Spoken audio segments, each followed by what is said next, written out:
We were sailors. I'd been knowing this guy named Joel Wills, and we both were thirsty young men. With the less of options on board, we were always looking forward to meeting women back on the land. Lucky me, I was always best at picking girls, someone who could get any fine young dame off her feet and blow her out. On the other hand, Joel was not much of an experienced guy on these types of things. It was our first night back on land. Joel convinced me to let him tag along on my night hunt. I had a reputation on the ship as a ladies' man or a pickup artist, so he needed a sure thing tonight. And there's never a better time to find a sure thing than Valentine's Day. All the couples will be out for dinner, and the singles will be out for dessert. I was predicting lots of 2-3 girl cliques, nothing more. Which was perfect. We wouldn't approach the groups made of 3 though, that always left one of them to get bored and convince the others to leave. Joel arrived, a big stupid grin on his face. He already looked buzzed. Fuck. Slurring was not a way to approach women. Maybe I can dump him off somewhere early and hunt by myself. I didn't want to waste this night. There was a lot of girls out in the city. Bringing Joel was a mistake, but I couldn't blame him too much. He was there now, so I led him towards our first stop, which was Ralph's. Ralph's would be packed tonight with the kind of singles we were looking for. After approaching girls many as we could, we realized this wasn't going to work. Every girl we approached, even the ones I approached by myself, was uninterested. I've never had so many rejections. It was embarrassingly impressive how badly we did at the first bar. We left Ralph's, almost getting laughed out of the place because Joel slipped and spilled his rum and coke down his white Oxford cloth.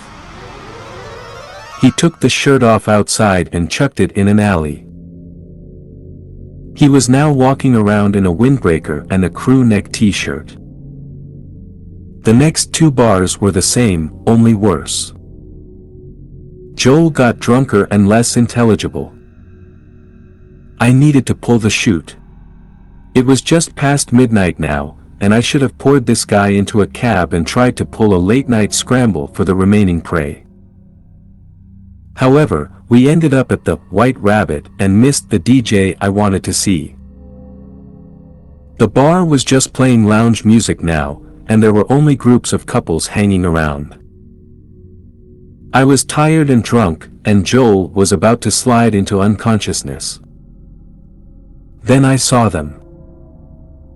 2 figures in the back of the bar, sharing a small booth. 2 women, roughly our age, maybe a touch younger. And attractive. I think.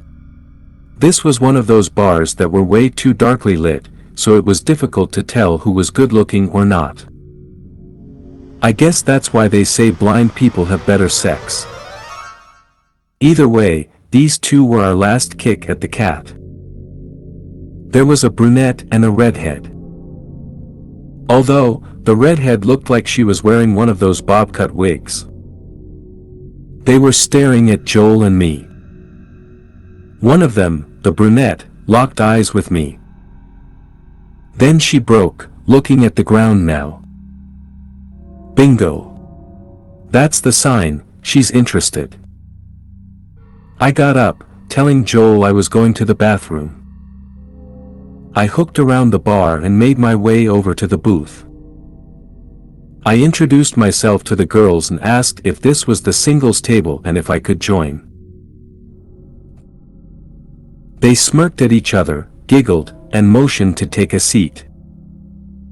The brunette was named Jess and was vibing on me, hard. The redhead was named Crystal. So I guessed she was probably a stripper. She seemed less interested in the conversation. Until Joel arrived.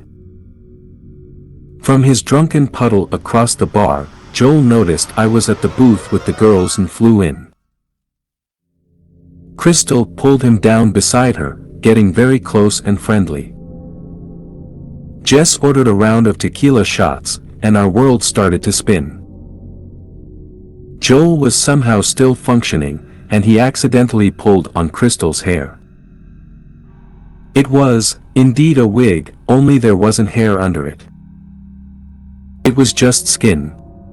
The side of her head was bald. Crystal freaked out, rushing to the washroom, Jess following closely. I slapped Joel across the face, hard. He was shocked by it, but I knew he wouldn't remember. I attempted some damage control. I left Joel in the booth and went to the bathroom. I waited for the girls to come out. Jess appeared first, and I apologized for Joel. Jess said it was fine, but wanted to tell me the truth. She and Crystal had met a few months ago in chemo. They were both bald.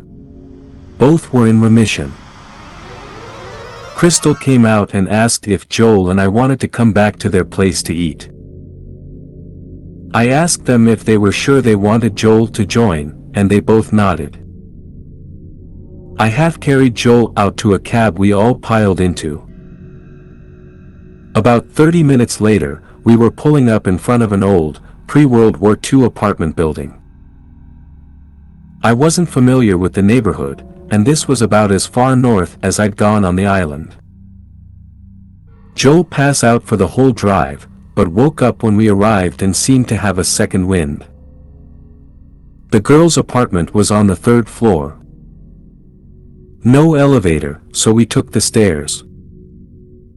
It smelled stale and old, like it hadn't been cleaned or aired out in decades. Their apartment was nicer. It smelled like incense and patchouli and was clean. Blankets, drapes, and carpets hung from the walls. It was dark though, with only one lamp in the back corner lighting the entire entrance, living room, and kitchen. Crystal took Joel's hand, and led him through the living room to a hallway. Jess and I stood at the entrance. She grabbed my collar and pulled me close. We kissed and she bit my lip, enough for a bleed. Fuck. This was gonna be an interesting night. I followed Jess to the hallway, where there were 2 doorways. One to the bathroom and one to the bedroom. She told me she and Crystal shared a room but separated it into 2 by hanging blankets and carpets. Music drifted in from the covered side of the room, behind the makeshift wall. I could hear moaning from Crystal.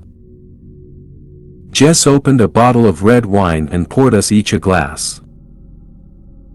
She turned on some music, and we sat on the bed and listened and drank. The music from the other room got louder. It turned into heavy metal and was almost overwhelming now. Jess said Crystal can get pretty loud, so she'd be pumping the music the whole time. I didn't really care. I figured Joel would pass out soon enough, so it'd just be Jess and me. Hell, maybe Crystal could join our party.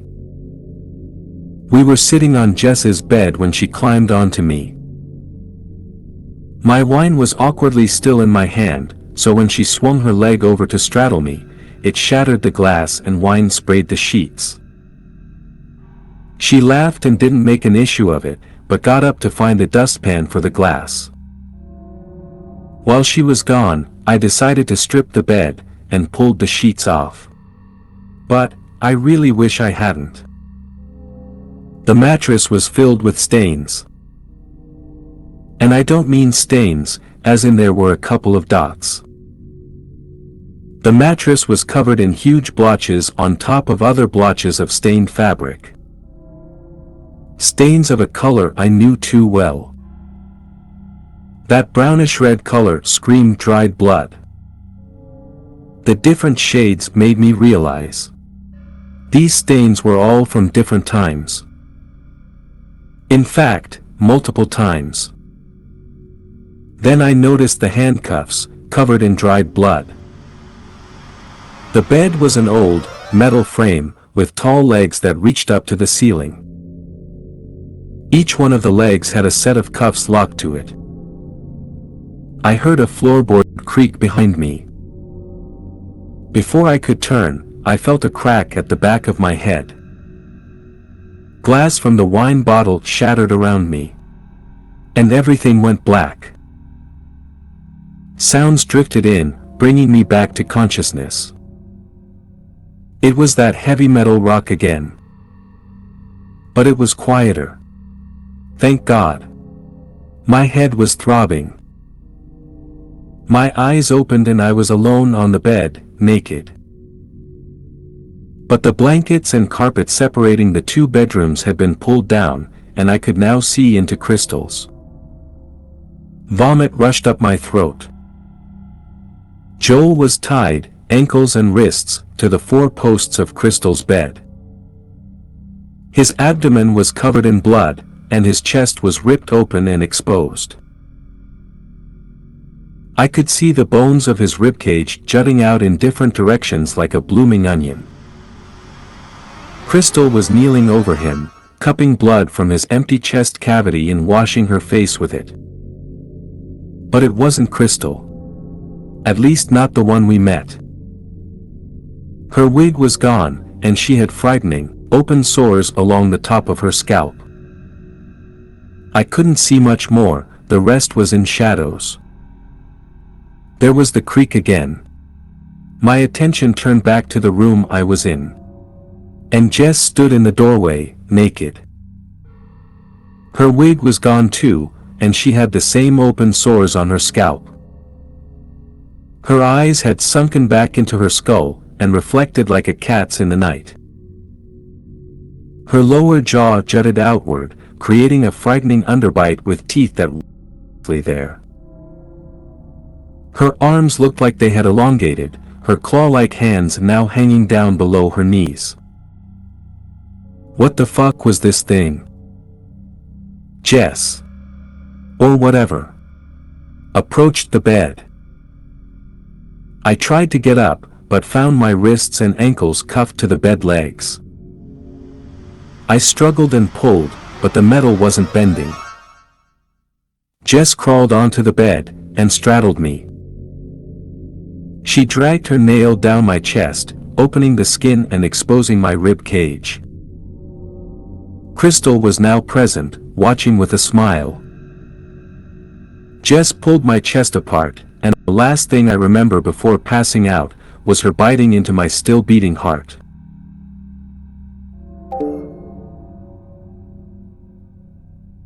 Nils stared in incomprehension at the hide-wrapped bundle at his feet.